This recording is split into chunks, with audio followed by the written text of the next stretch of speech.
Dernier jour au Festival de Cannes, tu peux nous dire ce que tu en as pensé? Ce que j'ai pensé du festival, c'est un grand festival comme je m'y attendais et je crois qu'il y avait du beau monde. Au début du festival, j'étais un peu déçue de ne pas pouvoir peut-être regarder des films, puisque c'est pour ça qu'on est là, découvrir les acteurs, les réalisateurs, échanger avec eux, mieux comprendre le monde du cinéma.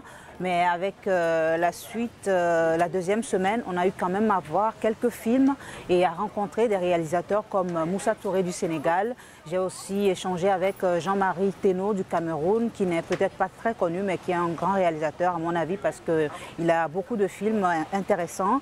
Et en plus de ça, le Festival de Cannes, ça a été aussi pour moi une grande expérience parce que j'ai échangé ou j'ai cohabité avec de grands journalistes des chaînes françaises sur un même pavillon, ce qui a été une grande expérience pour moi. Et par rapport aux films que tu as vus, est-ce qu'il y en a qui t'ont particulièrement marqué? Oui, un film m'a beaucoup marqué, c'est La Pirogue de Moussa Touré, qui parle de l'immigration clandestine, les risques que prennent les Africains pour venir en Europe, qu'ils prennent pour le paradis, et tout ce qu'ils endurent dans la mer sur des pirogues de fortune. J'entends parler souvent de l'immigration clandestine, mais j'ai jamais eu à avoir une expérience pareille, ce qu'ils vivent vraiment, la mort en pleine mer, la souffrance, la famine. J'ai pu découvrir ça avec ce film qui m'a beaucoup marqué. Et c'est la première fois pour toi d'être en France et puis de participer à ce festival. Est-ce qu'il y a des choses qui t'ont surprise et que tu as trouvé bizarres? Oui, beaucoup de choses que j'ai trouvées bizarres. Par exemple, de voir autant de badges pour des journalistes pour un même festival. Je ne vais pas parler de discrimination, mais la différence de classe entre journalistes, tu vois, au moins 6 badges pour des journalistes, j'ai trouvé ça hallucinant. Je me disais que des journalistes, ils sont journalistes, ils ont un badge, ils vont pour un festival. Je n'ai pas compris ce côté-là. Il y avait des badges jaunes, orange, vert et tout ça. Ce côté m'a beaucoup surpris et je ne l'ai pas compris jusqu'à présent. Si on te confiait l'organisation du Festival de Cannes, qu'est-ce que tu réajusterais personnellement?